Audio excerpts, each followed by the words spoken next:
전도서 12장 1절로 2절까지의 말씀 우리 함께 읽도록 하겠습니다. 우리 짧은 두 구절이니까 같은 목소리로 합독하도록 하겠습니다. 시작. 너는 청년의 때에 너의 창조주를 기억하라. 곧 곤고한 날이 이르기 전에 나는 아무나기 없다고 할 해들이 가깝기 전에 해와 빛과 달과 별들이 어둡기 전에 비 뒤에 구름이 다시 일어나기 전에 그리하라. 아멘. 한 10년쯤 된 광고일 겁니다. 삼성생명 광고 중에 이런 광고가 있었는데, 당신의 남은 시간은 땡땡땡입니다 라는 광고가 있었습니다. 이거 기억하시는 분도 있을 거고 10년 전이니까 기억에 가물가물하실 텐데 유튜브에서 검색이 되니까 꼭 한번 보시면 좋습니다. 내용은 이렇습니다. 이제 검진 결과를 상담하기 위해 병원을 찾은 사람들에게 의사 선생님이 이렇게 얘기하는 겁니다. 당신은 안타깝게 6개월 남았습니다. 3개월 남았습니다. 1년 2개월 남았습니다. 이렇게 얘기를 하는 거예요. 그러면 의사 선생님이 그렇게 얘기하면 겁먹잖아요.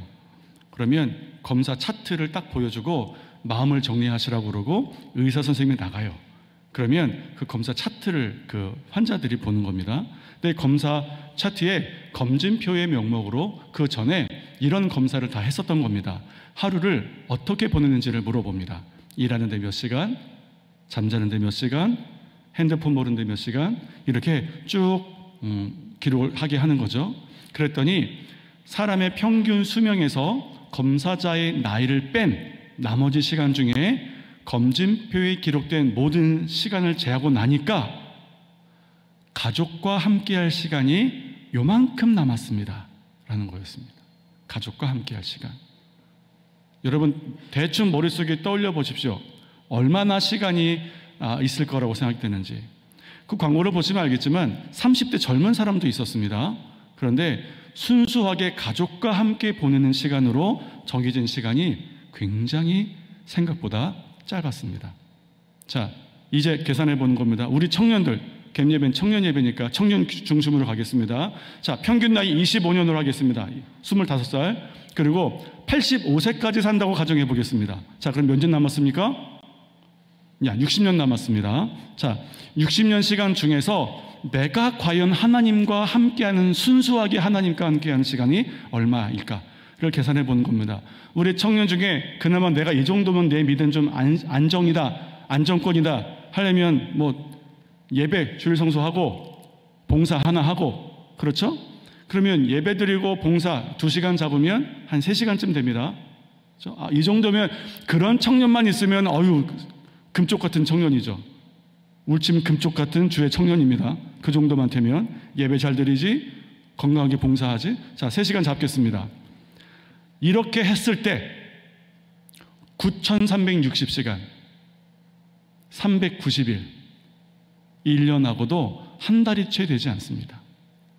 내가 60년, 우리 청년들이 60년을 산다고 했을 때에 내가 나의 믿음 안심할 만하다 라고 자부할 만큼 주일 성수 빠지지 않고 한 가지 봉사를 다 한다고 했을 때도 내가 순수하게 하나님께 드리는 시간, 평생을 다 살아도 1년 1개월이 채 안 된다는 겁니다. 넉넉합니까? 그 정도면 할만해요? 제법 많이 들으셨습니까? 우리 청년들? 이제 우리가 생각을 바꿔야 됩니다. 이대로는 안 되는 겁니다. 여러분, 제가 말씀드리기 전에 60년 중에 내가 적어도 그래도 한 5년 이상은 나오지 않을까라고 생각하는 청년들 눈 깜빡깜빡 한번 해보세요. 그렇지? 그럴 것 같았지? 그런데 어림도 없더라는 거예요. 5시간, 내가 5년이라고 하려면 곱하기 5 해야 되니까 예배에 5시간, 봉사에 10시간을 해야 된다는 거예요. 그럼 당장 이런 말 하겠죠. 그리고 어떻게 살아요? 직장도 다녀야 되고 데이트도 해야 되고 영화도 봐야 되고 끝나고 텐트 가지고 야외도 나가야 되고 어떻게 5년씩이나 이렇게 되는 겁니다. 그러면 방법은 하나밖에 없습니다. 어떤 방법이냐면 내가 평생 하나님과 동행하는 삶, 내 시간 중에 몇 시간을 따로 떼서 하나님께 드리는 시간이 아니라 내가 평생 하나님과 동행하는 삶을 살도록 패러다임이 바뀌어야 됩니다. 패러다임 시프트. 생각이 바뀌어야 돼요. 생각이. 제가 작년에 담임 목회를 준비하는 기간에 참 많은 교회들을 다녔습니다. 많은 큰 교회, 대형 교회, 좀 배우고 싶은 교회 쭉 가서 예배를 드렸는데, 그중에 제가 오륜교에서 들었던 설교 중에 가장 인상 깊은 이야기가 하나 있었습니다. 이런 얘기예요. 토끼와 거북이 경주 이야기입니다. 너무너무 잘 알죠? 그런데 이렇게 얘기하는 거예요.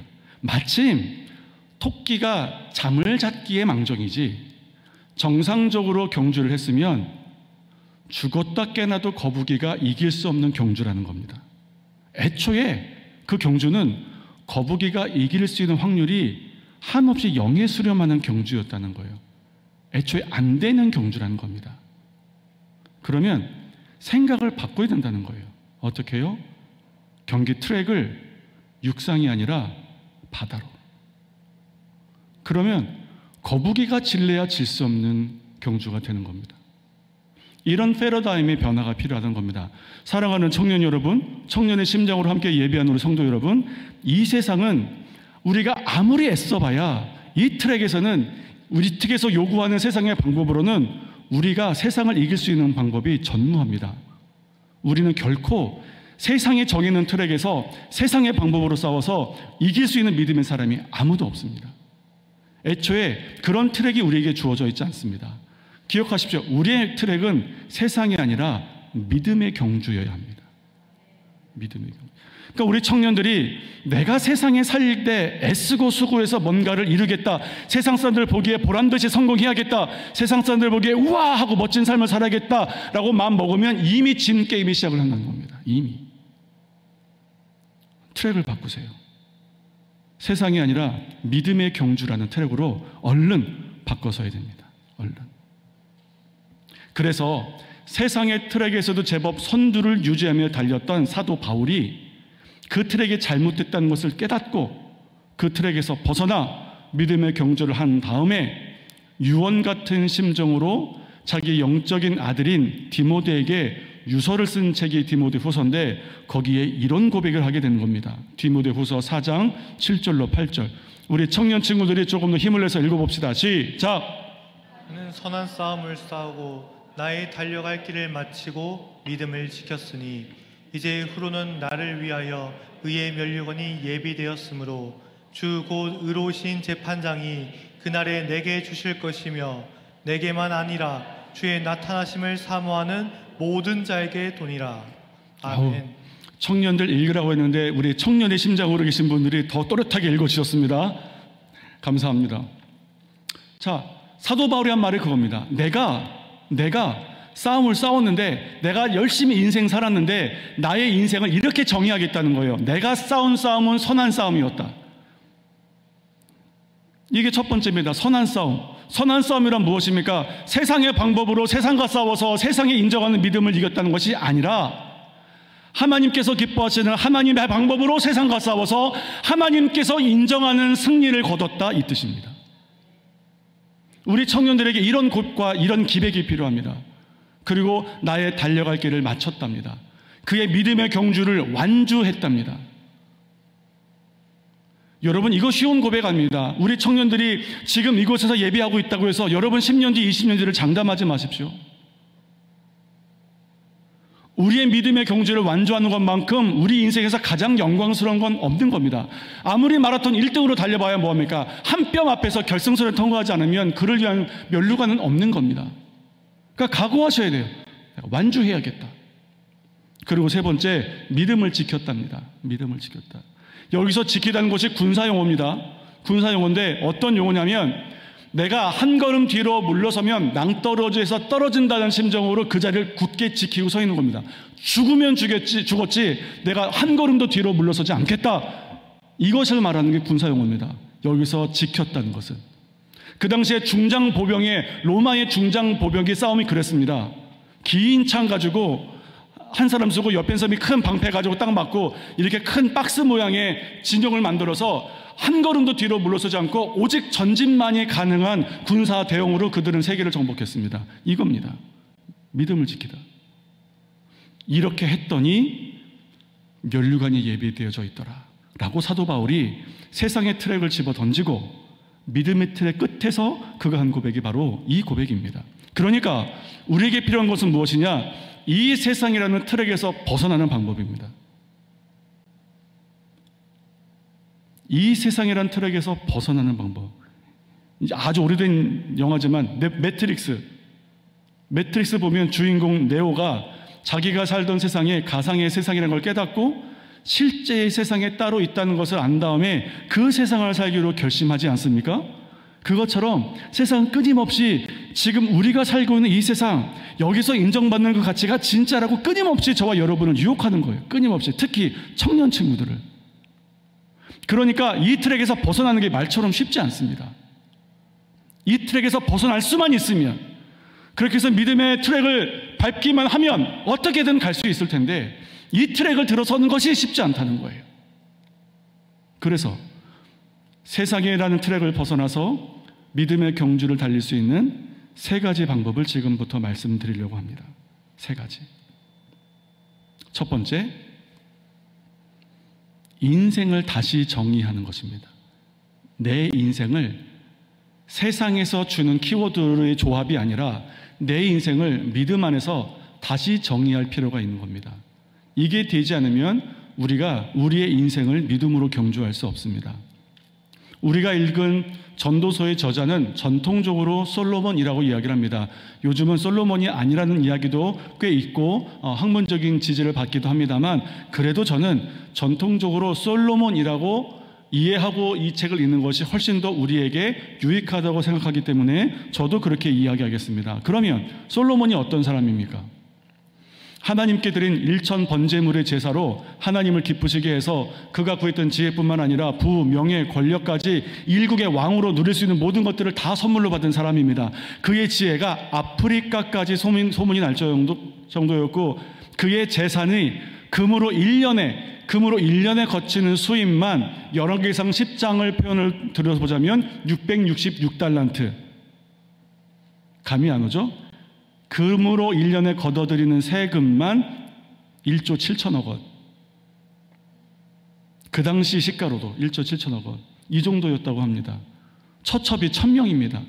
물론 그가 처첩이 많았던 게 그가 아주 호색해서가 아니라 주변의 많은 나라들과 결혼 동맹을 통해서 좀 국가를 안전하게 지키고자 했던 목적이 있습니다. 그러니까 수없이 결혼 동맹을 통해서 주변으로부터 자기를 지키려는 그런 이유가 있었더라도 하여튼 처첩이 1000명. 그가 누릴 수 있는 건 모든 걸 다 누렸습니다. 그런데 오늘 우리가 읽은 표현으로 보자면 나는 아무 낙이 없다고 할 해가 가까워지고 나서야 지은 책이 전도서라는 겁니다. 그전까지는 그도 세상에서 그에게 말하는 그 트랙을 열심히 살았는데, 잔뜩 누리며 살았는데, 이젠 나에게 아무 낙이 없다고 할 해가 가까워 오고 나니까 그제서야 그가 깨달은 겁니다. 이거 내가 잘못 살았구나. 솔로몬도 그런데 여러분이라고 싶겠습니까? 여러분이 솔로몬보다 똑똑해요? 감히 도전한 겁니까? 내가 솔로몬보다 똑똑할 수도 있는데, 예, 그럴 수도 있겠죠. 오늘 이 말씀 듣고 깨달으면 솔로몬보다 똑똑한 겁니다. 솔로몬은 할아버지도 깨달았지만 여러분은 청년 때 깨달은 거니까 얼마나 좋아요. 자, 그러면 그 정도로 인생을 다 살고 멋진 인생 살았죠. 뭐 하나 부족함 없이 살았습니다. 그리고 지혜의 왕입니다. 그러면 그가 인생을 다 살고 뒤돌아봐서 멋진 말로 시작을 할 법도 한데, 내 인생 살고 보니 내 인생 이렇더라. 진짜 멋진 말로 시작할 만도 한데, 전도서 1장 1절로 3절이 그가 자기 인생을 다 돌아보고 이렇게 말하는 겁니다. 청년들 한 번 더 읽어볼까요? 시작. 다윗의 아들 예루살렘 왕 전도자의 말씀이라. 전도자가 이르되 헛되고 헛되며 헛되고 헛되니 모든 것이 헛되도다. 해 아래서 수고하는 모든 수고가 사람에게 무엇이 유익한가? 기껏 인생 다 살고 하는 말이 이겁니다. 아유, 쓸데없었다. 기껏 인생 다 살고. 여러분, 먹는 프로 맛있는 녀석들만 해도 그럴싸한 명언 많습니다. 제가 은혜 받은 표현 많아요. 어차피 인생은 고기서 고기다. 좋잖아요. 치우는 가장 빠른 방법은 먹어 치우는 거다. 탕수육은 부먹 찍먹이 아니라 처먹이다. 얼마나 명언이 많습니까? 아니, 먹는 거에만 진심이 돼도 이런 멋진 말들이 나오는데, 지혜의 왕이라는 솔로몬이 온갖 것 다 누려보고 인생을 겨우 살고 나서 하는 말이 그겁니다. 이거 쓸데없다.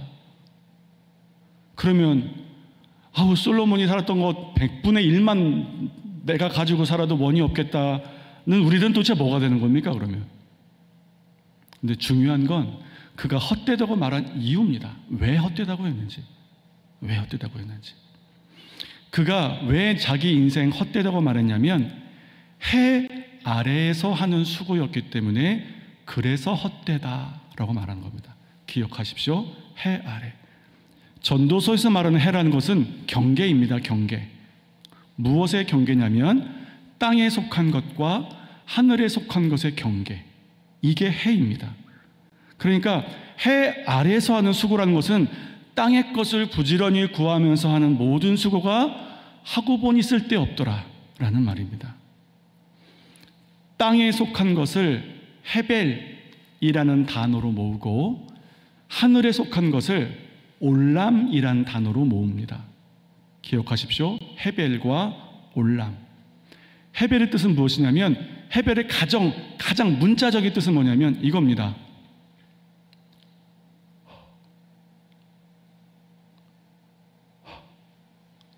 입김. 이게 헤벨의 뜻입니다. 입김. 그러면 이 입김이란 뜻 안에 어떤 의미가 담겨 있을지 연관이 되시죠? 그만큼 부질없고 잠깐 있다 사라지고 그만큼 부조리하고 무가치하고 공허한 것. 이게 헤벨입니다. 우리가 읽은 전도서 1장 1절로 3절에서 보다면 헛되다. 이게 바로 헤벨입니다. 헤벨. 입김처럼 잠깐 있다 사라지는 것. 그러면 그렇지 않고 영원히 계속되기에 찬란한 가치를 갖는 것이 무엇일까요? 그게 바로 올람입니다. 영원. 전도서를 읽어보면 이 두 가지가 계속 반복되는 거예요.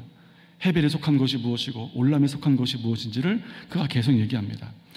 우리가 해 아래서 겪고 누리는 모든 것은 올람에 비교해보자면 헤벨에 불과한 겁니다. 70, 80, 90을 살아도 영원이란 무구한 시간에 비교해보면 찰나입니다. 그러면 그 찰나의 순간이 빛나면 빛날수록 그만큼 더 허망하고 의미가 없어지는 겁니다. 우리 인생이 기가 막히게 멋지면 멋질수록 영혼을 비교해보면 그만큼 더 아쉬울 수밖에 없는 거예요. 인생을 멋지게 살면 살수록 더욱더 허망함을 쌓아나가는 겁니다.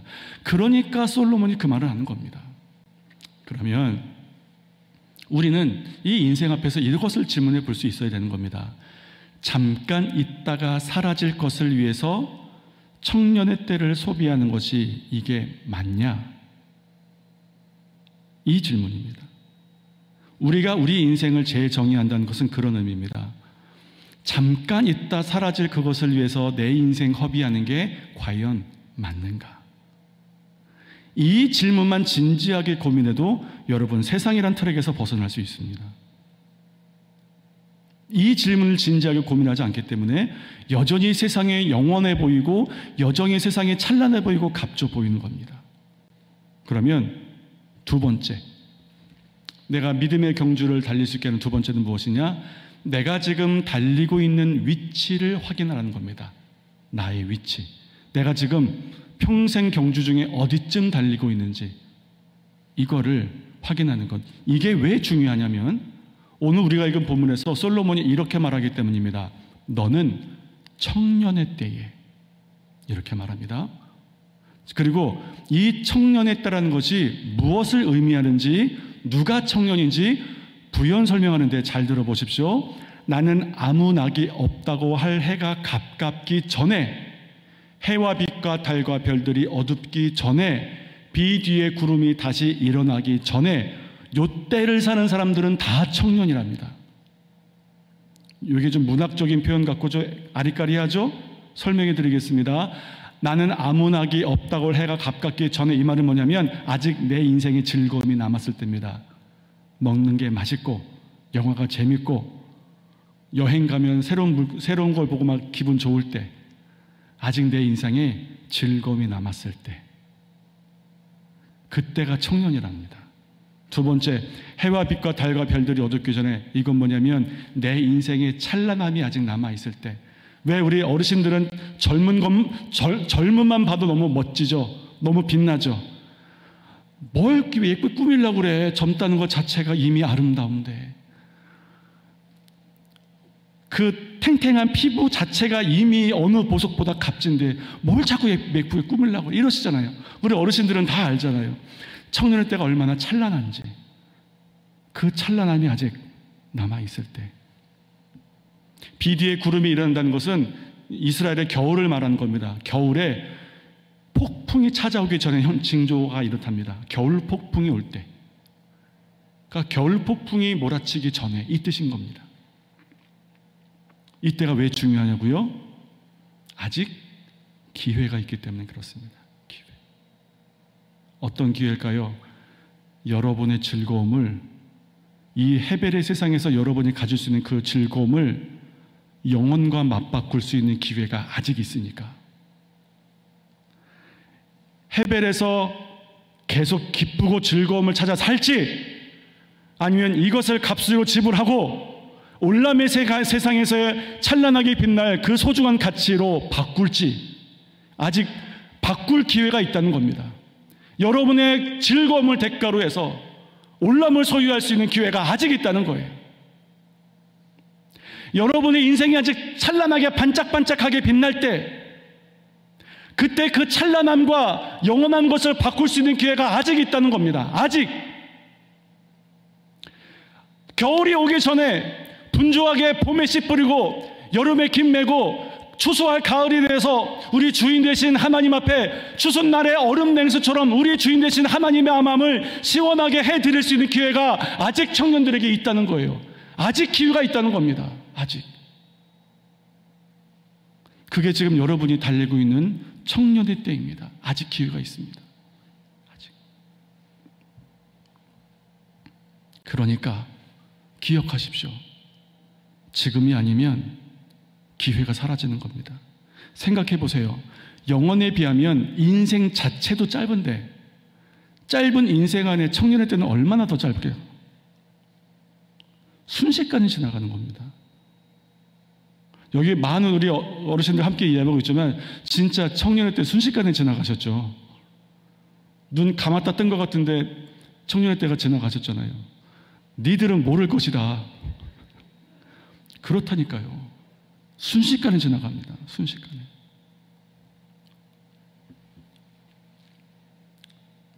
제가 금요일에 이제 신방을 다녀오는데, 다녀오는 중에 동행하셨던 권사님께서 그러시는 거예요.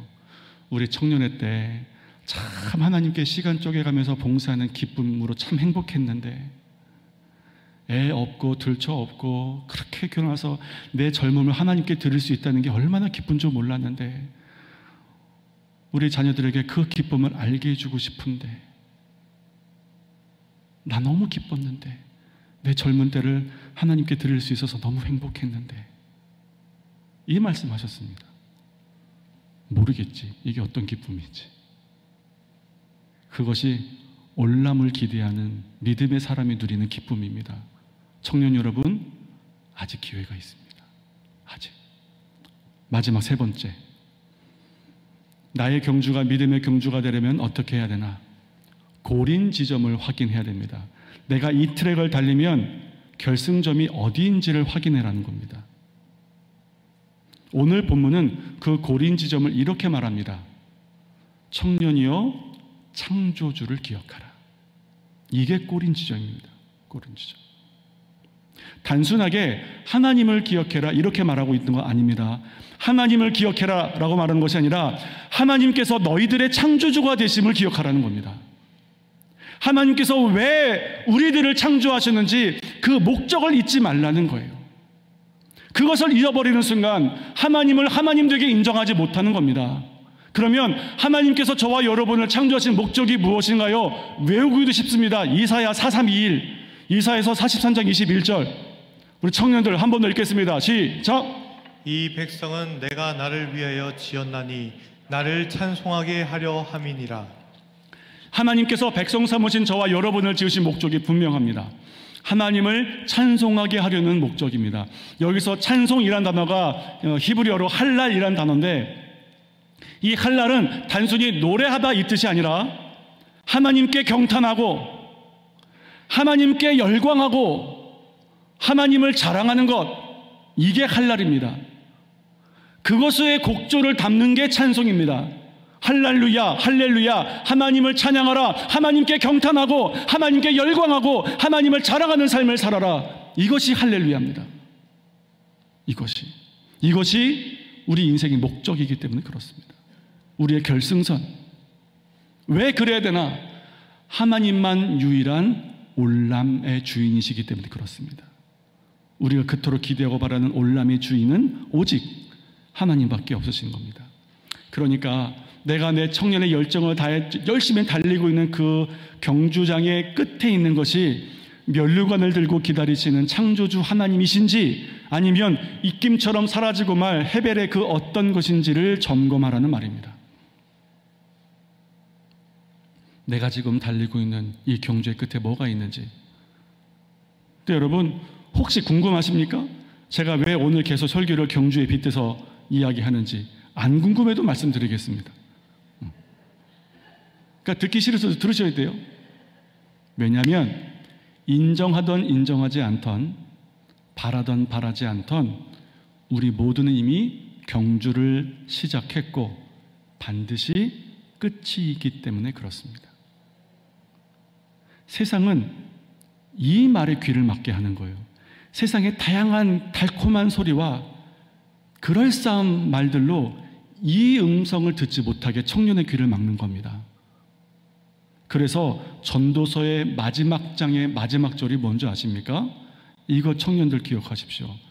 전도서는 다 늙은 솔로몬이, 후회만 잔뜩 남은 솔로몬이 아직 기회가 있는 우리들에게 하는 책이기 때문에 그가 이 모든 지혜를 다 담아서 전도서를 쓰고 맨 마지막 장, 맨 마지막 절에 뭐라고 말하는지 12장 14절, 청년들 한 번 더 이 구절을 읽도록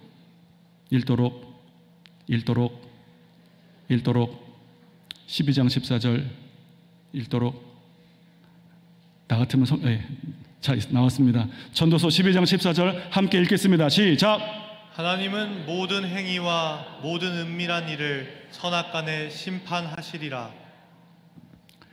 하나님은 결승선에서 면류관을 가지고 기다리고 계시는 경주의 주인이기도 하시지만, 기억하십시오. 더 중요한 건 우리가 트랙을 달리는 걸음걸음 나의 트랙이 정말로 제대로 된 트랙인지, 내가 반칙하지 않는지, 열심히 믿음의 경주를 잘하고 있는지 옆에서 지켜보고 계시는 심판자가 되기도 하신다는 겁니다. 그렇게 우리랑 같이 달리시는 거예요. 같이 달리면서 우리의 믿음의 경주를 옆에서 보신 하나님께서 내가 결승선에 도착하면 그런 나의 믿음이 인정되어졌을 때 면류관을 주신다는 겁니다. 하나님은 모든 행위와 모든 은밀한 일을 선악간에 심판하시리라. 기억하십시오. 청년들, 기억하십시오. 하나님은 지금도 우리의 매 시간을 기록하고 계십니다. 그리고 판정 내리고 계십니다. 그러니 우리가 60년 살아서 일주일 3시간 다 합해서 1년하고도 한 1개월이 안 되는 시간을 하나님께 드리는 것으로 만족할 것이 아니라 그 외의 모든 시간 매일 우리와 동행하시면서 내 삶을 옆에서 심판하고 계시는, 믿음의 트랙을 잘 달리고 있는지를 점검하시는 그 하나님을 인식하고 사는 거야말로 가장 지혜로운 삶이 아니겠습니까? 이게 우리 청년들이 평생을 하나님과 동행하는 삶입니다. 트랙을 바꾸십시오. 내 삶의 끝에 나의 흔적이 남는 트랙이 아니라 내 삶이 하나님의 역사가 되는 트랙으로 옮겨가십시오. 그래서 나라는 헤벨에서 눈을 들어서 그 시선을 영원한 올람이 되시는 주님께 옮겨지기 시작할 때, 그때 나는 여전히 똑같은 삶을 산다고 말하지만 이런 내 삶이 하나님의 역사가 되는 겁니다. 내가 내 시선을 세상에 두지 않고 해아래 두지 않고 올람을 바라볼 때, 그러며 살아갈 때 내 삶이 하나님의 역사가 되고 하나님께서 그런 우리들의 삶을 통해서 일하시는 겁니다. 우리가 나의 시선을 다 하나님께 내어드린다고 할 때 하나님만 바라보고 일생을 산다는 뜻이 아닙니다. 무슨 뜻이냐면 하나님께서 보시는 걸 나도 보겠다는 뜻입니다. 하나님께서 가시고자 하는 것에 내가 가겠다는 뜻입니다. 하나님께서 붙들고 싶으신 것을 내가 하나님의 손이 돼서 붙들겠다는 뜻입니다. 하나님께서 말씀하시고자 하는 것을 내가 하나님의 입이 돼서 말하겠다는 겁니다. 이게 나의 시선을 주님께 돌린다는 뜻입니다. 사랑하는 청년 여러분, 청년의 심장으로 함께 예비하신 우리 모든 성도 여러분, 우리 모든 삶이 하나님의 역사가 되기를 바라고, 그러기 위해서 지금이라도 해 아래에 시선을 두지 않고 영원한 올람의 세계에 시선을 두시는 저와 여러분 될 수 있기를 주님 이름으로 축원합니다. 함께 찬양하겠습니다.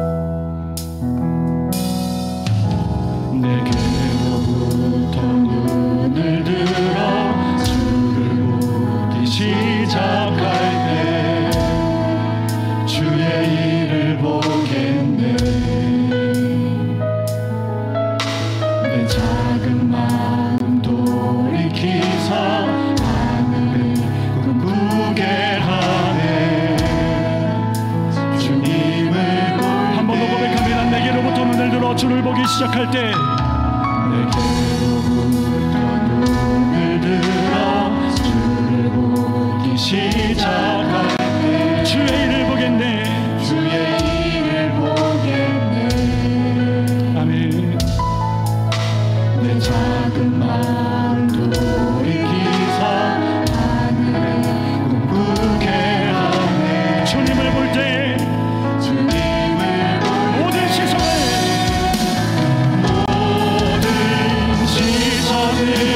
주님께 드리고, 살아계신 하나님을 느끼네. 내 삶은 주의 역사가 되고 하나님이 일하기 모든 시선 주님께 돌리고, 모든 시선을 주님께 드리, 살아계신 하나님을 느낄 때, 살아계신 하나님을 느낄 때, 내 삶은 주의 역사가 되고 하나님이 일하기 시작하네. 사랑하는 청년 여러분, 청년의 심정으로 함께 예배한 우리 모든 성도 여러분, 이제 여러분 스스로로부터 눈을 돌리시기 바랍니다. 세상의 그 어떤 것이 내 시선을 사로잡고 있다면, 그것이 건강이든지 명이든지 물질이든지 관계이든지 어떤 것이 되었든지 하나님을 바라보지 못하고 세상의 눈을 고정하게 만드는 것이 있다면 이제 그것으로부터 눈을 감을 때입니다. 그래야만, 내가 세상으로부터 눈을 감아야만 올람의 세상이 내 눈에 보여집니다. 그래야만 영혼의 주인 되시는 주님이 비로소 보이는 것입니다. 그렇게 되었을 때 그제서야 비로소 주님께서 보시는 그곳에 내 눈도 머물게 되고, 주님께서 가고자 하시는 곳에 비로소 내 말이 움직이게 되고, 주님께서 세상을 향해 말씀하시고자 하는 그 음성을 내 입에 담게 되고 하나님의 마음을 내 가슴에 품게 되는 것입니다. 그래야 내 삶이 하나님의 역사가 되고 하나님이 우리를 통해 일하십니다. 우리 이것을 위해서 주의 이름을 크게 한번 부르고 기도하겠습니다. 하나님, 세상의 눈을 감고 하나님께 눈을 돌리게 하여 주십시오. 내가 세상에 사는 것이 아니라 하나님의 기쁨 되는 그것을 이 땅에 이루는 것으로 내 삶의 목적을 이루는 것으로 살게 하여 주옵소서. 주의 이름을 크게 한번 부르고 기도합니다. 주여, 하나님, 내가 더 이상 해벨의 세상에 내 눈을 두지 않게 하여 주옵소서. 영원한 세상 올라오는 눈을 뜨게 하여 주옵소서. 하나님, 세상에 어떤 것이 내 시선을 사로잡고 있다면 하나님, 그것을 내가 바라보는 눈을 감게 하여 주옵소서. 내가 세상의 눈을 감고 주님만 바라보게 하여 주옵소서. 하나님, 해벨의 세상에서도